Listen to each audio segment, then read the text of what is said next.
One of my employees recently told me about this platform, saying it might be a good place to get some advice for the situation I've been grappling with for years. I'm 46 now, and what I'm facing is something that's haunted me for decades. It revolves around my family. My older brother Matt, who's 48, my younger brother John, who tragically passed away years ago, and my younger sister Katie, who's 44. The thing is, I haven't spoken to Matt in years. The last words I said to him were a threat. If I ever saw him again, I'd lay him out cold. And I meant it. That's how deep the wounds run between us. But here's the twist. Matt's kids, 3 of them, 2 girls and 1 boy, all grown up now and in their late teens and early 20s, have recently reached out to me. They say they want to meet to build some kind of relationship. And that's where I'm stuck. I don't know how to navigate this. I've kept Matt out of my life for so long, and I've promised myself I'd never let him back in, even indirectly through his kids. But now, with them reaching out, it's complicated. Do I stay true to my word and reject them? Or do I give them a chance, knowing full well that their father is the source of so much pain for me? Before you can give advice, I need to tell you why I'm in this position in the first place. It goes way back to when we were kids. Growing up, Matt was always the golden child. He could do no wrong in our parents' eyes. It didn't matter what he did, whether he failed at school, cheated in relationships, or even tormented John and me. Our parents always found a way to excuse him. If his grades were bad, it wasn't because he didn't try. It was because the teacher was unfair or out to get him. If he cheated on every girl he dated, my mom would brush it off, saying things like, "Good for him, better to hurt them before they hurt you." I'll never forget how disgusted I felt hearing her say that, time after time. But the worst part was how Matt treated John and me. He was a bully, plain and simple. He tormented us constantly, but John took the brunt of it. When we were younger, I was smaller, quieter, and not the kind of kid to fight back. But that changed in high school when I hit a growth spurt. I shot up to 6 feet 4 inches and packed on muscle playing football. Suddenly, Matt didn't dare mess with me anymore. But John wasn't so lucky. He stayed small, barely reaching 5 feet 8 inches, and never gained the confidence or social status that might have protected him from Matt's wrath. And so, Matt focused all his cruelty on John. It wasn't just the usual sibling rivalry either. Matt went out of his way to tear John down. He'd mock him for wearing glasses, for his height, for anything he could find. The verbal abuse was relentless, but it didn't stop there. Matt had this cruel way of manipulating things, getting inside John's head, making him feel worthless. He'd sneak into John's room, read his private journals, and then run to our mom with whatever embarrassing details he could find. And our mom? She'd laugh it off. "Oh, boys will be boys," she'd say, as if that made everything okay. But it wasn't just boys being boys. One time, Matt nearly broke John's glasses. Another time, he put small rocks in John's cereal. Yes, actual rocks. I'll never forget the look on John's face when he found them, just before taking a bite. He came to me, eyes wide with humiliation and hurt, as if he couldn't believe his own brother could do something so cruel. We told our mom, hoping she'd finally see Matt for who he was, but she brushed it off again, saying, "That's just how brothers bond." Bond? By putting someone's teeth at risk? It wasn't just petty pranks either. Matt sided with the bullies at school, who already made John's life hell. He would egg them on, calling John names like loser, ugly, or hairy monkey, and encouraging the other kids to shove him around. It was like Matt got some sick satisfaction out of seeing John suffer. There was one fight between Matt and John that I'll never forget. It started over something trivial, something so small I don't even remember what it was about. But what I do remember is Matt telling John, in the heat of the moment, that he should just go kill himself. Now, John had been struggling with his mental health for a while. He was the quiet type, the kind of kid who carried the weight of the world on his shoulders without ever saying a word. Hearing his own brother tell him to end his life, it broke him. I saw it in his eyes. The way he went pale, the way his shoulders slumped like the wind had been knocked out of him. I can still picture it. The exact moment when John's spirit seemed to shatter. I'll never forgive Matt for that. At the time, our dad wasn't around much. He worked long hours, so he didn't see what was happening at home. It was mostly up to Mom to manage things, and she was completely blind to what Matt was doing. Or worse, she chose to ignore it. Anytime I tried to stand up for John or myself, I was the one who got in trouble. Mom would scold me, telling me that I was instigating things, that I needed to stop irritating Matt. It was like Matt could do no wrong in her eyes, and it drove me insane. It wasn't until Matt did something truly dangerous that Dad finally stepped in. I'll never forget the day Matt tried to set John's hair on fire. Yeah, you heard that right. He took a lighter, flicked it on, and held it way too close to John's head, laughing as John scrambled to get away. It was only by sheer luck that John wasn't seriously hurt. And still, when we told Mom, she waved it off, saying Matt was just playing around. That was the last straw for Dad. He wasn't home when it happened, but when he found out, he finally snapped. I'll never forget the look on Matt's face when Dad told him, for the first time in his life, that enough was enough. Dad warned Matt that if he didn't straighten out, he'd be facing real consequences. Dad even threatened to call the cops if Matt pulled another stunt like that. Matt was stunned. He had never been held accountable for anything before. And to be honest, it stunned me too. For the first time in my life, I felt like Dad was actually on our side, on my side. That night, Dad came into my room and sat me down. We hadn't had a heart-to-heart in a long time, but that night, he finally talked to me like an adult. He told me that he had been waiting for years, hoping that Matt would grow up, that he would mature and stop acting like such a bully. But now, Dad said he was starting to realize that might never happen. Hearing those words from my father, a man who had always been so focused on work, so absent from our lives, hit me harder than I expected. I almost broke down right then and there. I poured everything out to him. I told him about the bullying at school, how Matt had made our lives hell, how John was barely hanging on. I told him things I'd never told anyone because I didn't think anyone would listen. Dad was shocked. He had no idea how bad it was. The next day, he went straight to the school and made sure the bullies knew they'd be facing serious consequences if they laid another hand on us. It was the first time I felt like someone had my back. That night, Dad signed me up for MMA classes. He said I needed to learn how to defend myself, how to toughen up. At first, I thought it was a joke, me, the nerdy kid, learning how to fight, but I took it seriously. I started training every day, balancing schoolwork and workouts, and over time, it changed me. I got stronger, not just physically, but mentally. I learned how to stand up for myself, how to protect John when he needed it. But it was too late for John. The damage had already been done. 2. After Dad finally took a stand, things calmed down for a little while, or at least that's what I wanted to believe. I kept up with my MMA training and did what I could to protect John, but the emotional damage Matt had caused over the years wasn't something you could just patch up with a few rules or threats from Dad. The scars ran deep, especially for John. While I was bulking up and starting to fit in with the football crowd, John wasn't so lucky. He stayed the same quiet, bookish kid, struggling to find his place. He didn't have the social circle I did, and he definitely didn't have the confidence to stand up to people like Matt. I tried to look out for him, but as we got older, it became clear that John's pain wasn't just coming from outside sources. It was eating him up inside. I'll never forget the day everything came crashing down. It was the late 90s, and John had just started dating his first real girlfriend, Allison. He was head over heels for her, and it was like watching a different version of my brother.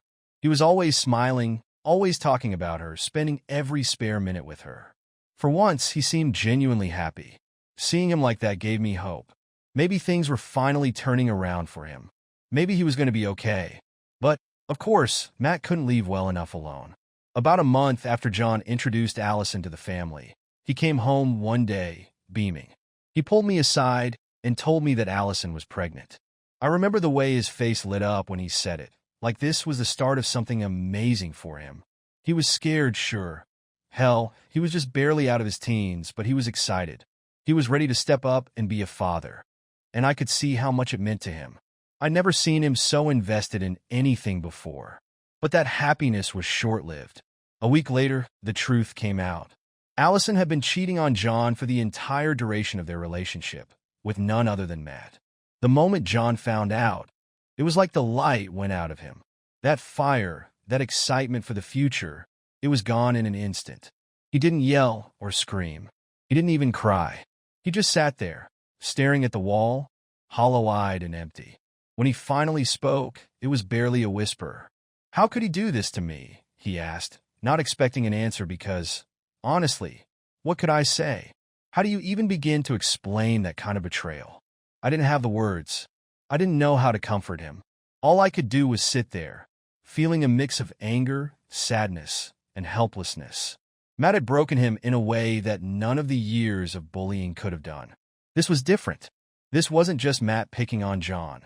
This was a calculated personal attack, a betrayal that cut deeper than any of the cruel words or pranks from our childhood. And, of course, Matt walked away from the whole thing without so much as a slap on the wrist. My parents, true to form, brushed it off. They said things like these things happen, and John needs to get over it and be happy for Matt. I couldn't believe what I was hearing. Be happy for Matt?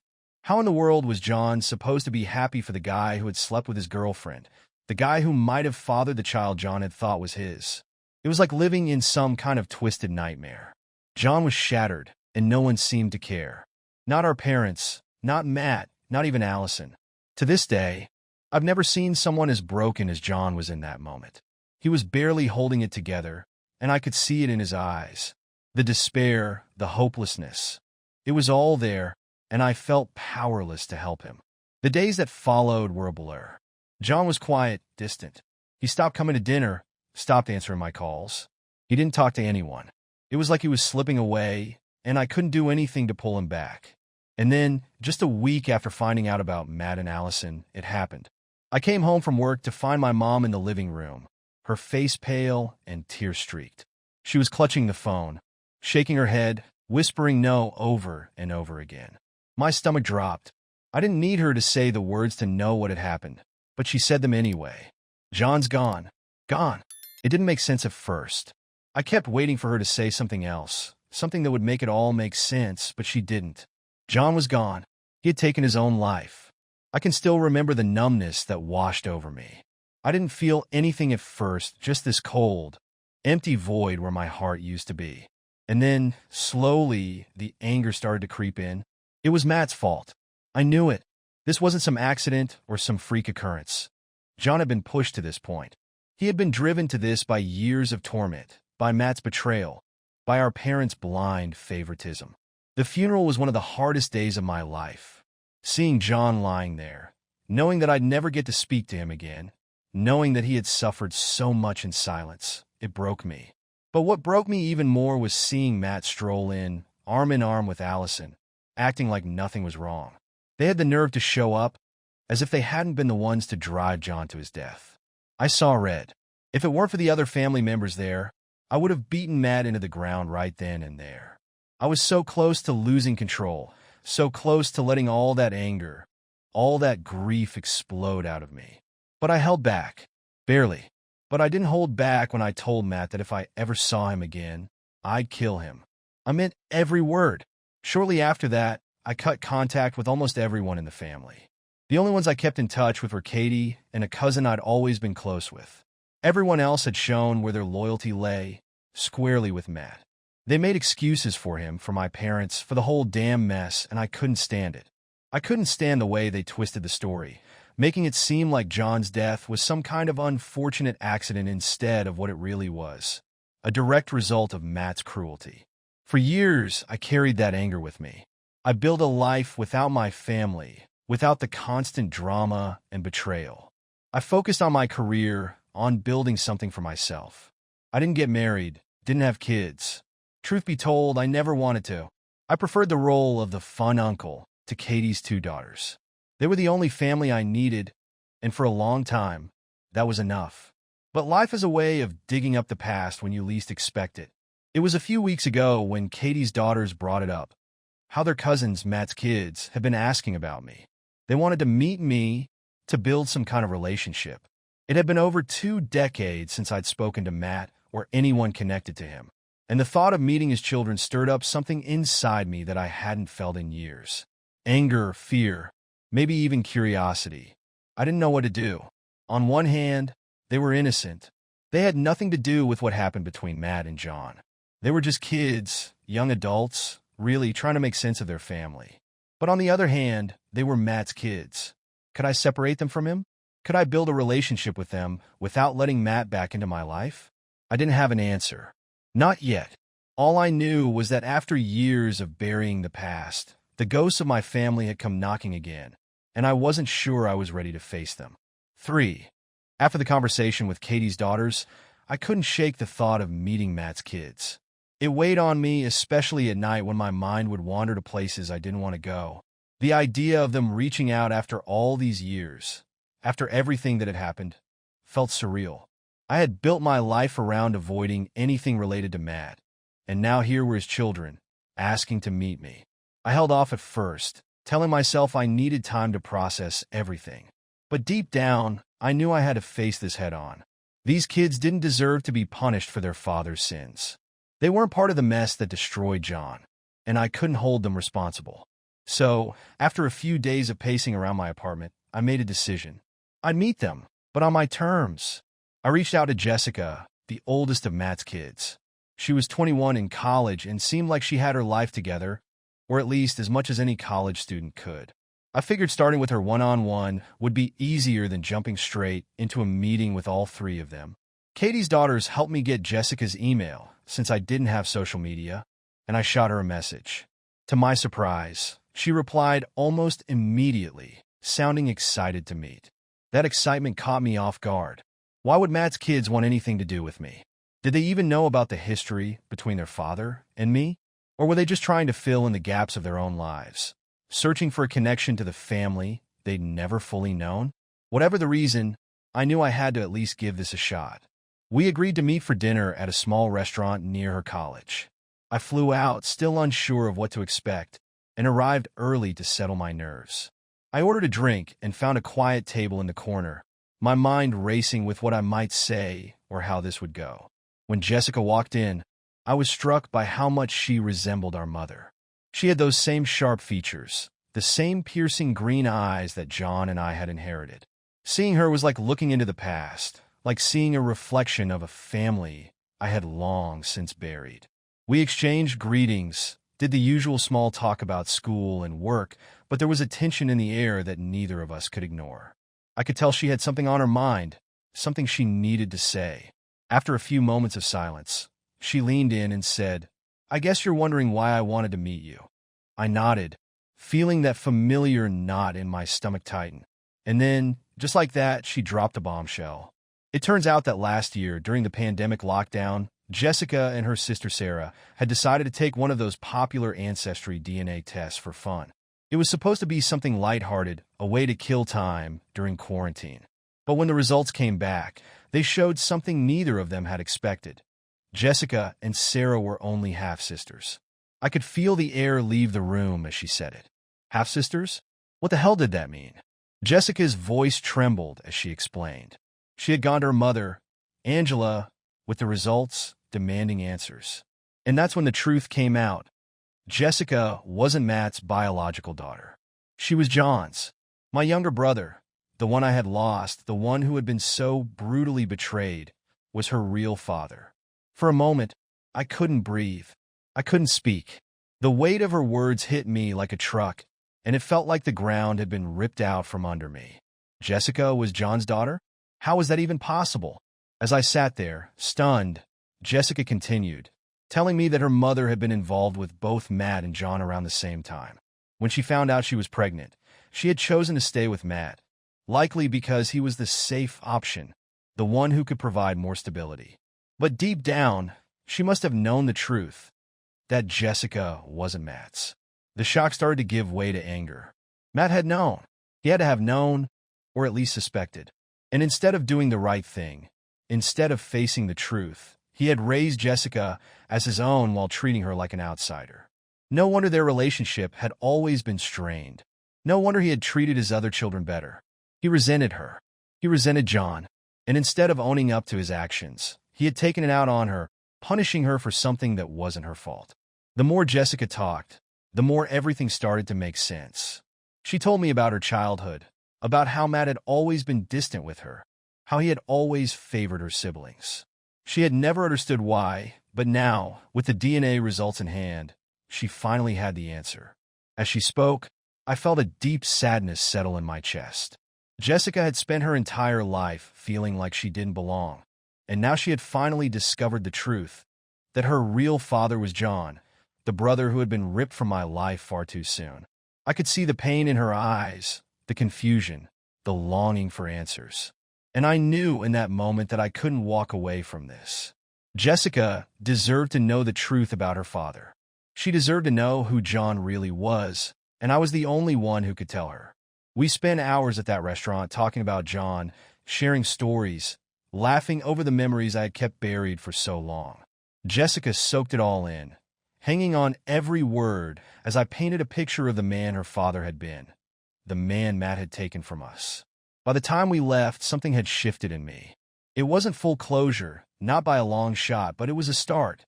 For the first time in years, I felt like I was doing something meaningful, something that honored John's memory. Jessica had a right to know her father, and I owed it to both of them to make sure she did. As we said our goodbyes, I hugged her tightly, feeling a strange sense of connection that I hadn't felt in years. I couldn't undo the past. I couldn't bring John back. But maybe, just maybe, I could give his daughter the family she had been searching for. But as I walked back to my car, I couldn't shake the thought of Matt. What kind of man does this? What kind of brother betrays his own blood like that? The anger bubbled up again, threatening to consume me. I hadn't seen Matt in over 2 decades, and part of me wanted to keep it that way. But now, with Jessica in the picture, I knew it wouldn't be that simple.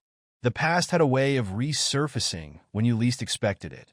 And as much as I had tried to bury it, it seemed like it was time to face it head-on. For after that emotional dinner with Jessica, I couldn't stop thinking about what she had revealed. John's daughter. All these years, I had no idea that a piece of him was still out there. And the more I thought about it, the more I realized how much had been stolen from both of us. Jessica had grown up feeling like an outsider in her own family, and John never even knew he had a child. The anger I felt toward Matt grew deeper. How could he keep that secret? How could he look at Jessica, knowing she wasn't his, and not tell her the truth? Worse, how could he treat her with such indifference? It was one thing to raise a child who wasn't yours. Plenty of people did that with love and grace. But Matt? He had chosen resentment instead. It made me sick. A few weeks later, I received another email from Jessica. She had spoken to her sister, Sarah, and asked if she wanted to meet me. While Jessica's other sibling, their brother, wasn't interested, Sarah was open to it. I wasn't surprised that their brother wanted nothing to do with me. Matt had probably poisoned his mind with lies about the past, convincing him that I was the enemy. I didn't expect much from that side of the family. But Sarah? She was willing to give me a chance. And for that, I was grateful. We arranged to meet in her college town, about 5 hours from where Jessica was studying. I figured I'd make a trip out of it, fly out to see Jessica, and then the two of us could drive up together to meet Sarah. When I arrived, Jessica was waiting for me at the airport, a big smile on her face. It was strange how quickly we'd fallen into this comfortable dynamic, like we had known each other for years, even though we were still getting to know one another. As we made the drive up to Sarah's town, we talked about everything and nothing, the kind of conversation that felt natural, like talking to families should. When we finally met Sarah, I was struck by how different she was from Jessica. Where Jessica was outgoing and full of energy, Sarah was quieter, more reserved. She had a gentle, almost shy demeanor, but there was a kindness in her eyes that reminded me of John. It was strange, seeing pieces of my brother in these young women, like echoes of the past finding their way into the present. We spent the weekend together, getting to know each other. Sarah was in nursing school, and it was clear that she had a good head on her shoulders. She was focused, driven, and determined to make something of herself. As I listened to her talk about her future plans, I couldn't help but feel a swell of pride. These were Matt's kids. At least they had been raised as Matt's kids, but they were nothing like him. They were strong, independent, and full of potential. It gave me hope that the sins of the father didn't have to define the next generation. By the end of the weekend, I knew I wanted both of them to be a bigger part of my life. I invited Jessica and Sarah to our annual Thanksgiving dinner at Katie's house, the one we always held a little early to avoid conflicts with extended family. It felt like the perfect opportunity to bring them into the fold, to start building a real connection with them. But as Thanksgiving approached, I got a call from Jessica. She and Sarah wouldn't be able to make it to dinner. Their mother, Angela, the same woman who had betrayed John, had just gone through a rough breakup, and she needed her daughters by her side for their family Thanksgiving. I could hear the guilt in Jessica's voice as she explained the situation, but I understood. Family dynamics were complicated, and I didn't blame them for wanting to support their mother. Instead, we made plans to meet up for Christmas. I wanted to do something special for the holidays, something that would make up for the missed Thanksgiving. So, I reached out to a buddy of mine who had a cabin up in Lake Tahoe and asked if I could borrow it for a few days. He agreed, and I started planning a Christmas trip for the whole family. Katie, her daughters, Jessica, Sarah, and me. When Christmas finally rolled around, I flew everyone out to Lake Tahoe, and we all met at the cabin. It was like something out of a postcard. The snow-covered mountains, the crisp winter air, the warm glow of the fire inside. For the first time in a long time, it felt like we were building something good, something real. We spent the days skiing and snowboarding, laughing as we tumbled down the slopes. I taught Sarah how to ski, and she picked it up faster than anyone I'd ever seen. Jessica, on the other hand, spent more time face-planting in the snow than actually skiing, but even that was a blast. By the end of the trip, I felt closer to all of them than I had ever expected. One evening, as we sat around the fire, sipping hot chocolate and telling stories, Jessica and Sarah brought up a topic I hadn't expected. They suggested that I think about reconciling with my parents.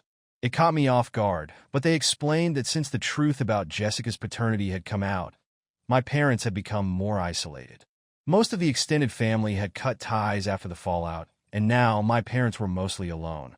Jessica and Sarah felt bad for their grandparents and wondered if I might consider reaching out, even just to mend fences for their sake. It was a hard thing to consider. My parents had caused so much pain over the years, enabling Matt's behavior, allowing him to tear our family apart. I wasn't sure if I was ready to forgive that, even if they were suffering now. But seeing the look in Jessica and Sarah's eyes, I felt conflicted. They were trying to heal the wounds of the past, to rebuild what had been broken, and I didn't want to shut them down. Still, the idea of reconciling with my parents stirred up feelings I wasn't sure I was ready to face. I told them I'd think about it, and that seemed to satisfy them for the moment. But the decision weighed heavily on my mind for the rest of the trip.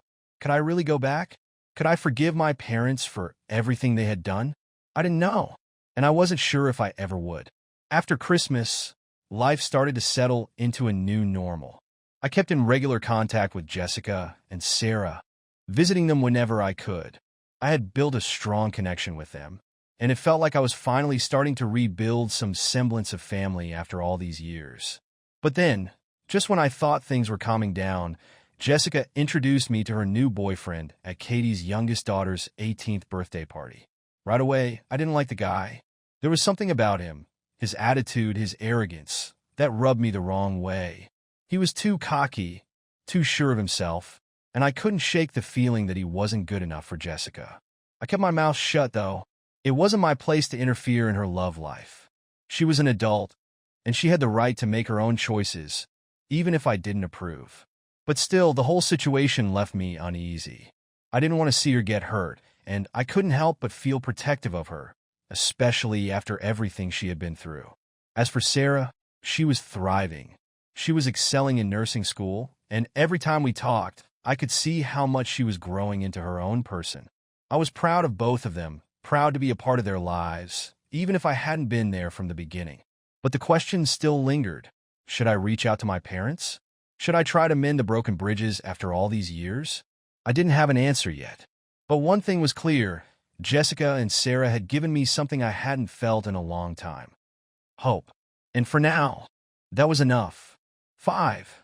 Christmas came and went, and though the holidays had brought joy and a sense of belonging with Jessica and Sarah, that lingering question continued to haunt me.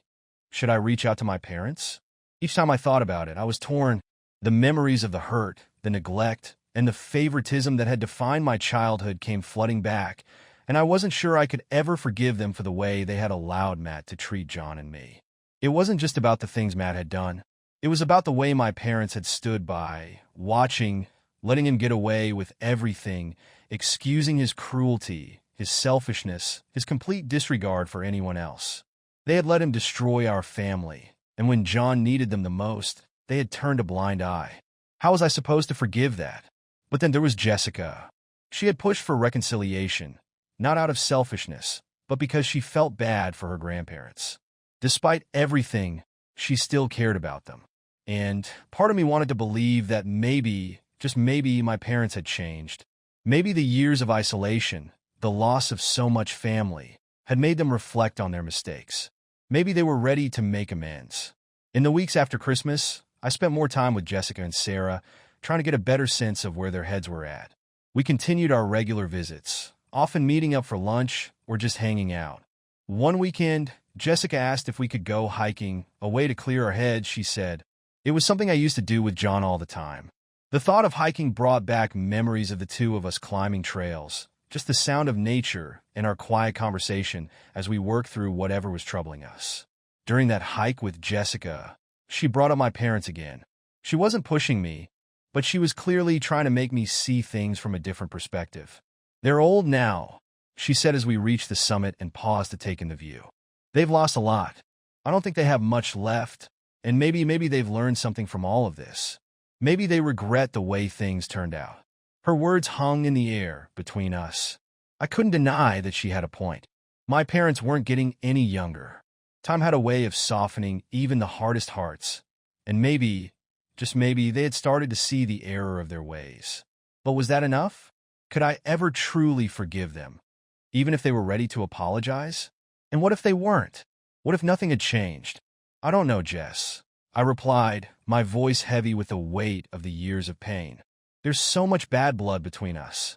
I don't know if I can ever move past it. She looked at me with those same green eyes that John had. Those eyes that held so much empathy, so much understanding.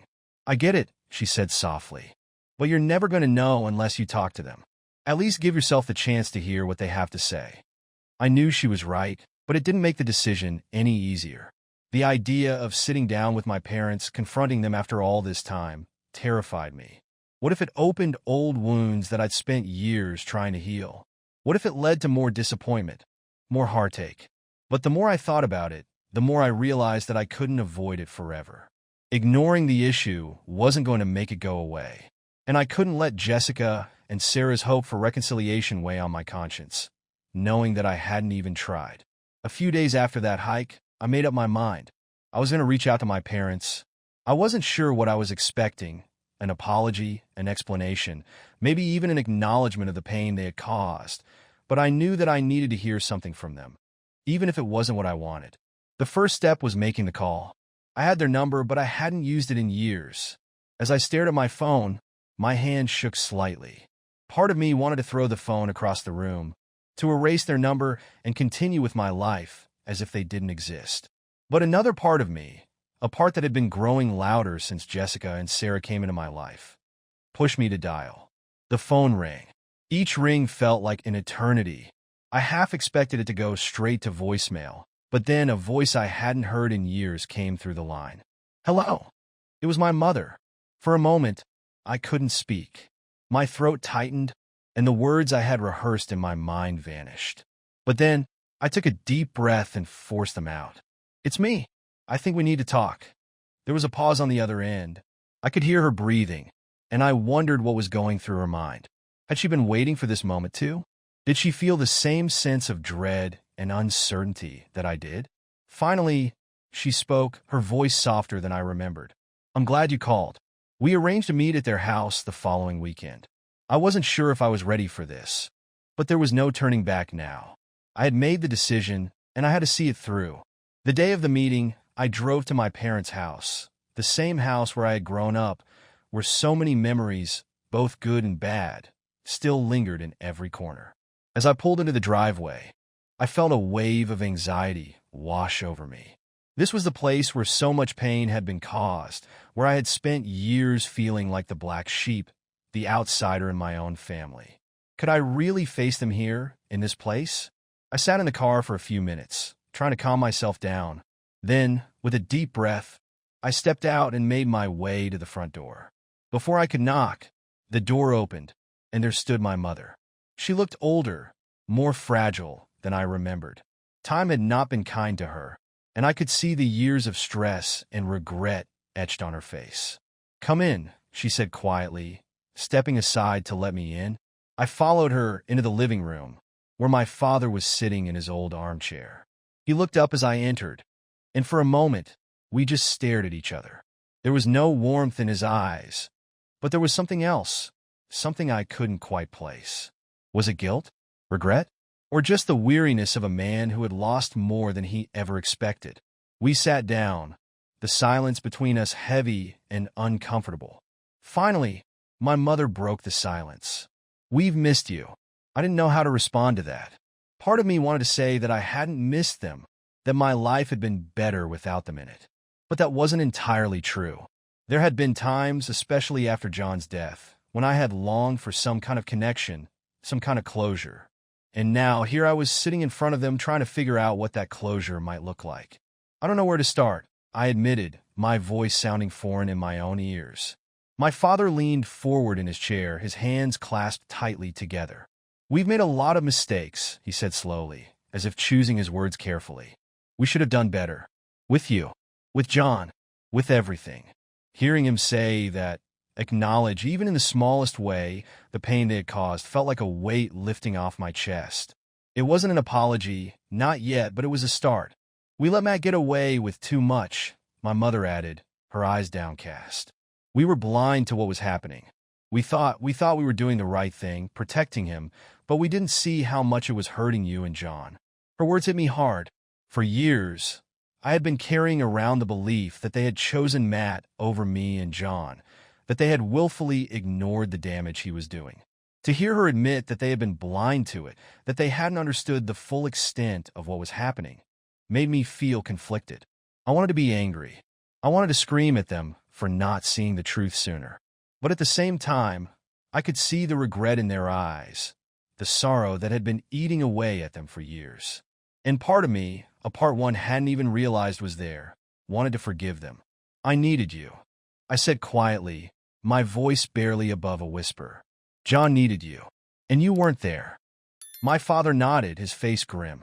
"I know, and I'm sorry." There it was, the apology I'd been waiting for. But hearing it didn't bring the rush of relief I had expected.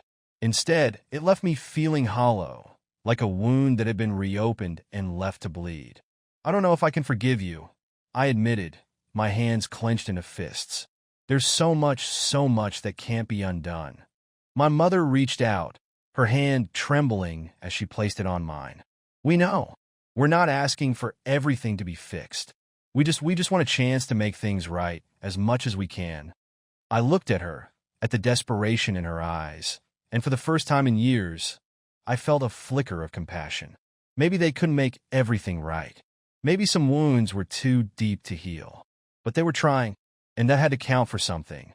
"I don't know where we go from here," I said honestly, "but I'm willing to try."